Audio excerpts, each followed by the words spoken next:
Thank you very much for the introduction and kindness to invite me here to present our project. And I will tell you today about enabling effective simultaneous immunosuppression and support of immune regulation by CRISPR-Cas9 edited tacrolimus-resistant Tregs. And our primary indication is solid organ transplantation, which is the final option usually for end-stage organ failure. And so far, these patients usually are bound to lifelong immunosuppression, which is life-saving, preventing the allograft rejection, however, has also many side effects, such as malignancies, infection, and acute toxicity by the standard immunosuppression used. And so far, the long-term outcome in the recent years has not improved now for decades. And this is what we are trying to tackle with the adoptive Treg therapy, actually. And regulatory T cells actually have a quite diverse set of modes of action that they can contribute to suppression or inducing tolerance, which includes direct mechanisms, but also secretion of certain cytokines and indirect measures to regulate down the immune response. And when we look at adoptive Treg therapy, it's quite similar to maybe what you know also from the CAR field, that we take blood in our case, so no leukapheresis, and then isolate the Tregs, expand them in vitro, and then infuse them back into a patient. And actually, we did this also on a clinical scale at our institute a few years ago, starting with the one study where we used regulatory T cells in living donor recipients of kidney transplants and minimized their immunosuppression from the usual triple immunotherapy to immunotherapy. And in our treatment group, this was actually doable for 8 of 11 patients, which we treated. And these 8 were still on monotherapy after 60 weeks, and even, then 9 months. And then afterwards, when we look at 5 years, we still had 7 of the patients on monotherapy. And after now 8 years, we have 4 of them on monotherapy. And one of the reasons that we maybe are not completely successful in maintaining them on monotherapy might be still the immunosuppression, and I will come later to this. So currently, with the same non-gene modified product, we are running a further trial, now confirming our first hints for efficacy also in deceased donor recipients of kidney transplants. We have a classical 3+3 design here. In this case, we use ATG induction therapy instead of a CD25-directed induction therapy, and also want to wean these patients to low-dose tacrolimus monotherapy and apply our product 17 to 19 days after transplantation.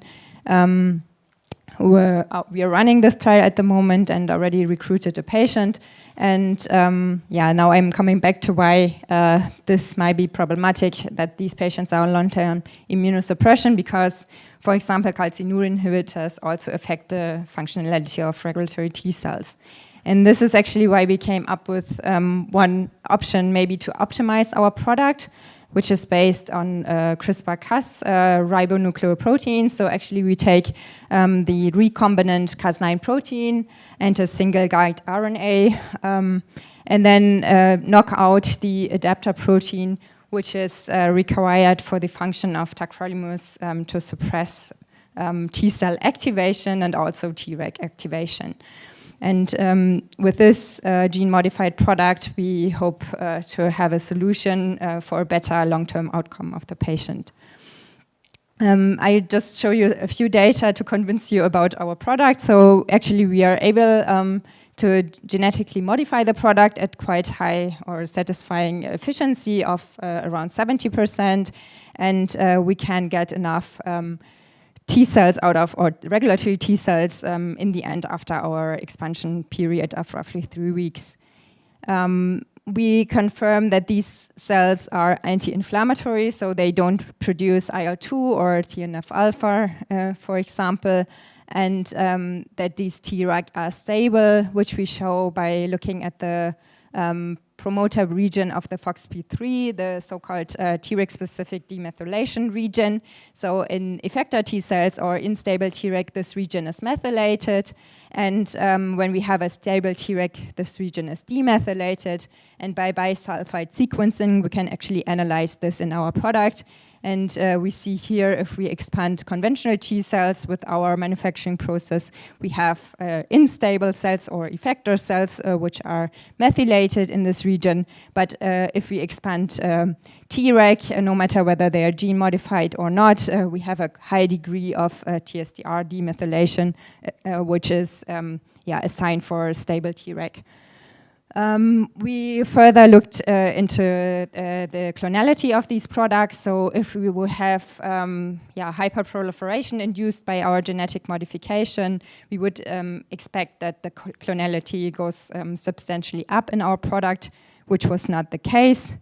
And furthermore, we looked at some functional aspects, expanding those cells in different kinds of immunosuppression. For example, tacrolimus, which is our target immunosuppression, where we see a significant difference in the gene-edited product. And then also in another calcineurin inhibitor, which is cyclosporin A, which we could use as a safety switch in case these cells should cause any problem, because then, again, we can suppress them.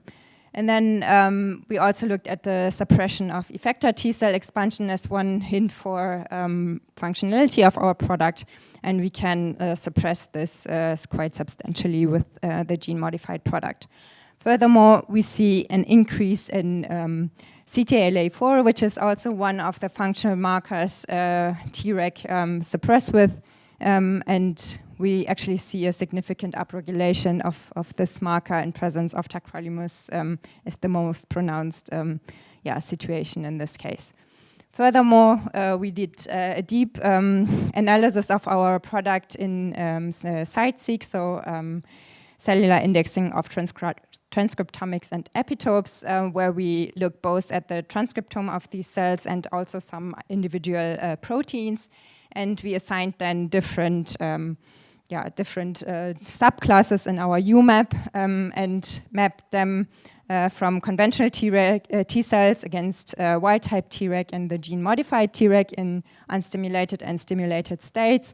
And it was quite, we were quite relieved to see that the Treg and the gene-modified cells seem to behave similarly as opposed to conventional T cells. So we don't see big features of conventional T cells in our product.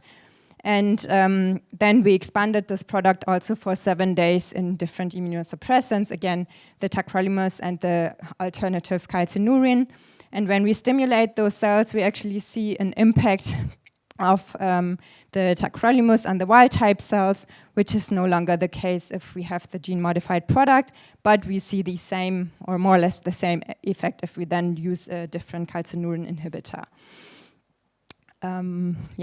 Then if we look more deeply also into the CiteSeq data, we looked at different mRNA transcripts associated with Treg functionality, where we see the same trend. So in the case of exposure to tacrolimus, the gene-modified cells behave similarly to non-gene-modified cells without tacrolimus. And if we then add cyclosporin, then they go back to this calcineurin-inhibited state. And then we also looked at some of the proteins by the antibodies tagged with RNA tags.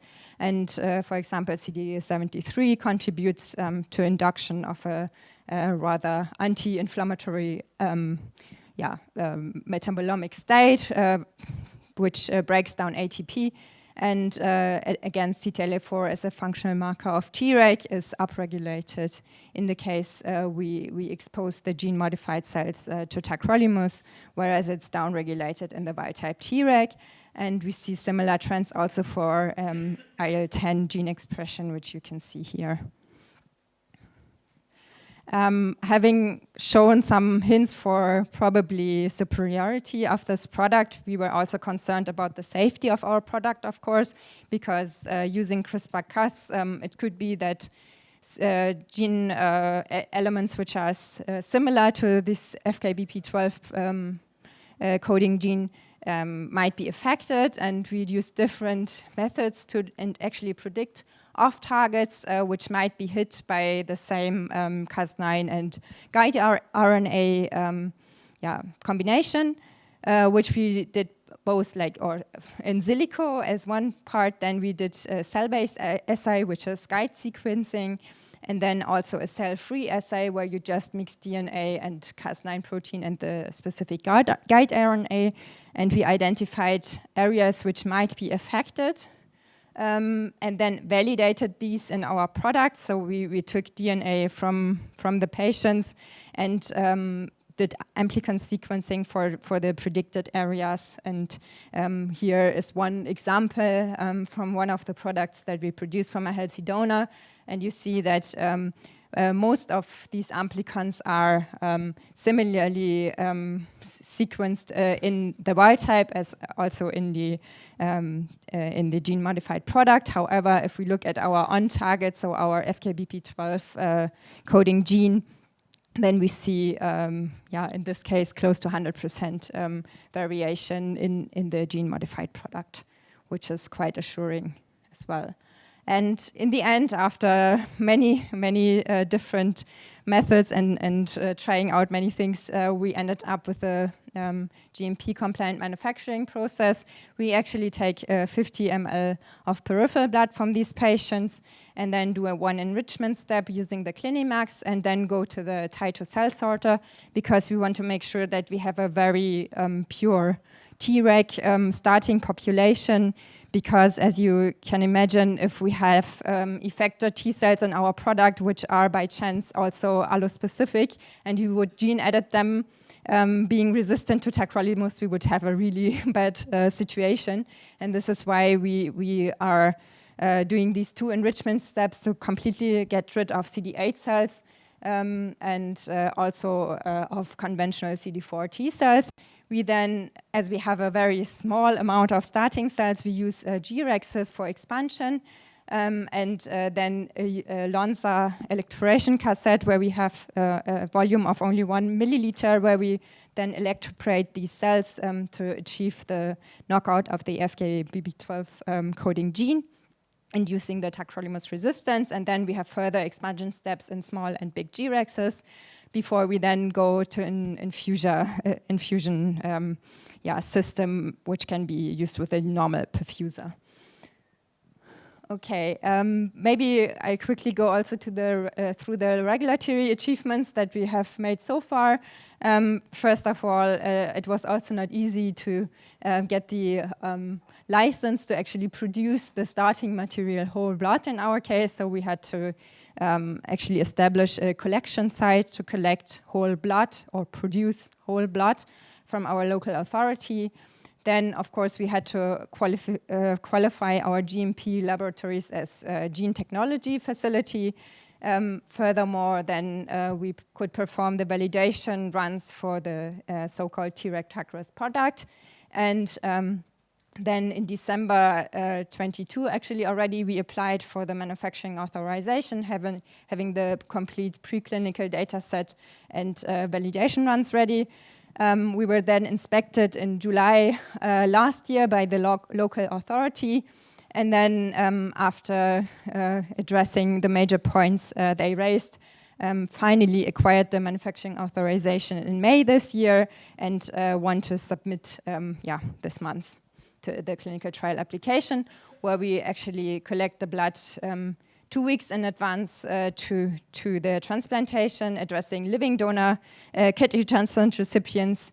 Then after the transplantation on day 7, ±2, we would infuse the product and then start weaning, just as we did also for the one study that I showed you the data before. So keeping a low dose tacrolimus, but getting rid of steroids and MMF as soon as possible.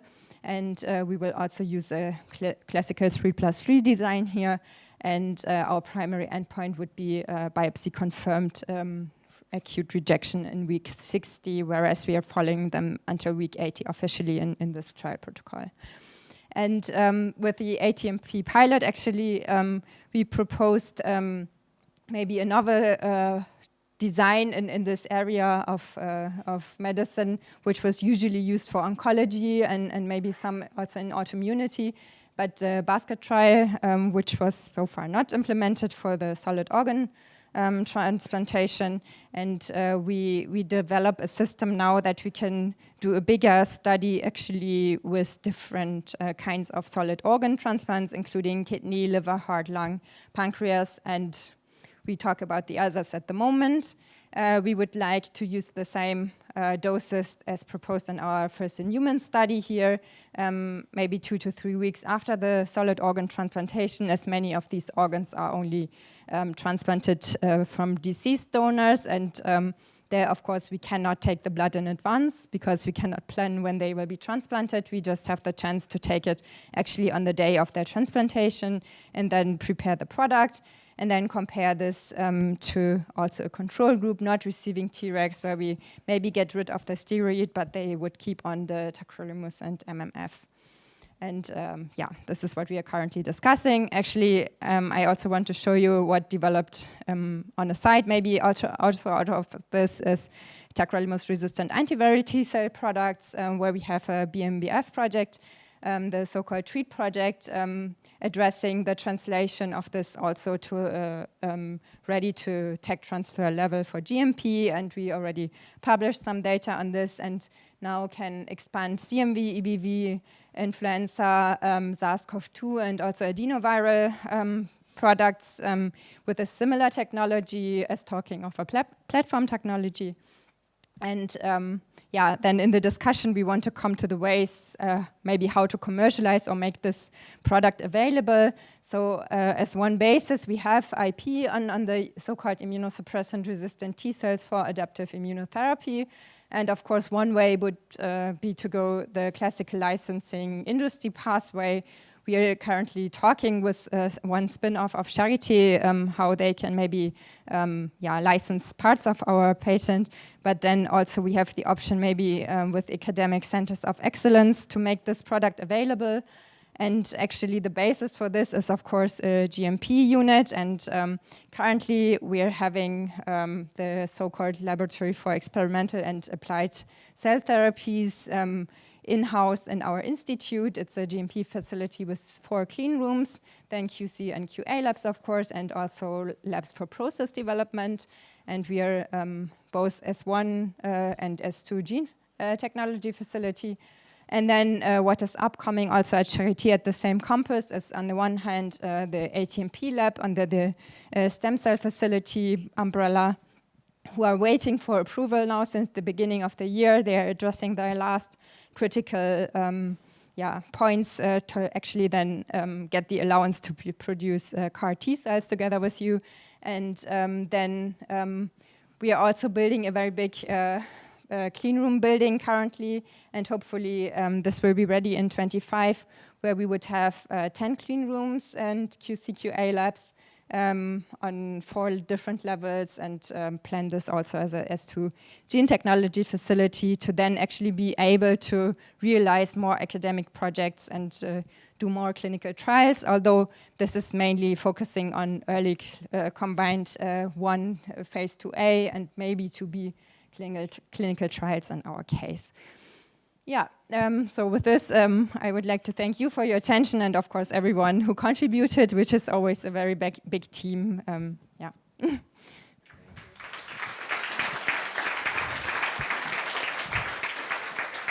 Thank you for the interesting talk, and all the best for both the pilot and the opening of the manufacturing site. Yeah. Thank you. Any question?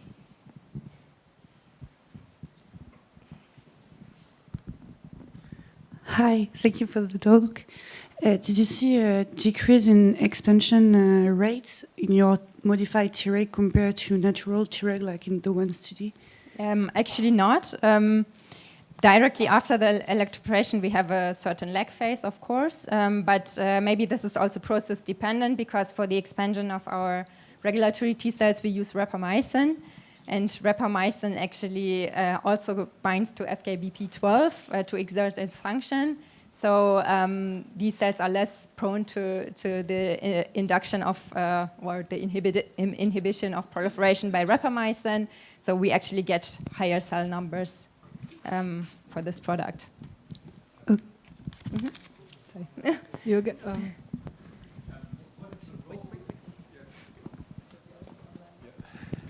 Thank you. So what a nice single cell sequencing data. I'm wondering, is the CiteSeq a nice add-on, or might it in the future replace a lot of other assays you did? I think we are not yet at the state where we use CiteSeq as one of the release criteria, also because it would take us too long for a standard therapy, and it's really expensive, as you might know. So I think we will not use this as a release criterion. But for in-depth product characterization, I think it's really useful and maybe can be established as a standard technology.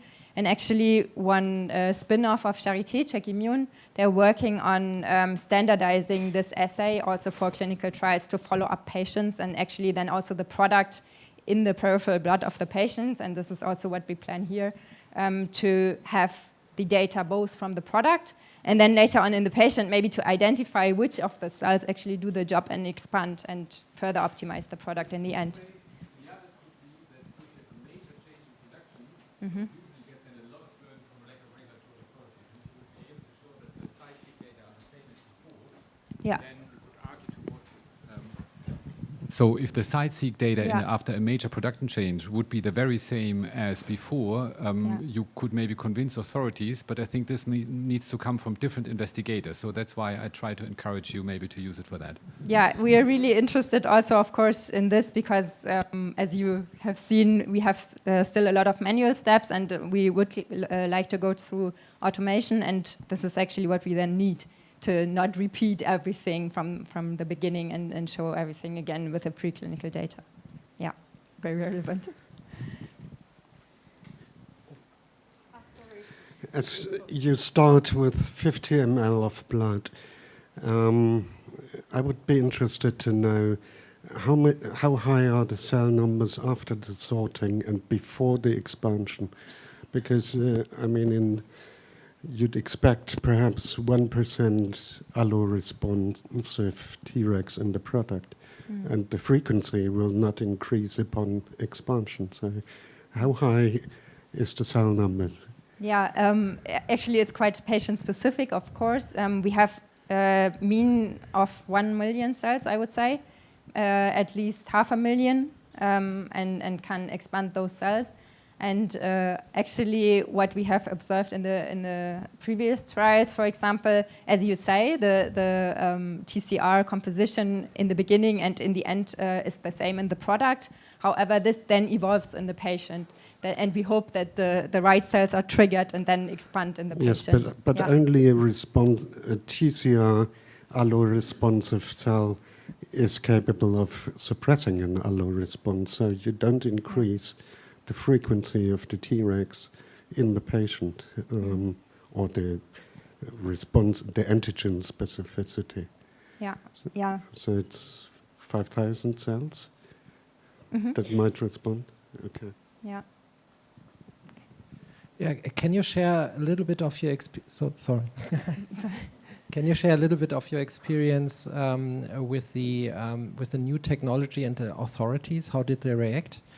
Because that everybody uses lentivirus, it's less specific, but this is more specific, but probably new to the authorities. Yeah, exactly. So we discussed this both in pre-scientific advice and scientific advice meetings, how to approach this. And one of the outcomes was actually what I showed with the off-target evaluation, that we need at least to show 3 different techniques to look for those potential off-targets, and then validate this also for the different products with amplicon sequencing, with quite deep sequencing, although, of course, we cannot detect everything, and there's always something below the threshold. And but we try to analyze this in depth, and also the different loci to show that they are probably not oncogenes or tumor suppressor genes. And yeah, this is so far what we could do actually, and yeah, with the TCR studies to exclude that we have single clones which are transformed and then would highly proliferate. This is as good as we could get, but we will see now with the clinical trial application whether they will actually accept this. Maybe following up on the technology, so you're using CRISPR, right? So now you're in academic setting, and we discussed it before, so what's going on with the intellectual property and once you eventually want to have a registered product? Yeah, actually we don't know at the moment, and of course there might be the situation that people who develop this technology, we need to pay some license fee to them, and probably with upcoming therapies this will be very common, and they will find a common solution for all kinds of therapies using these in the future.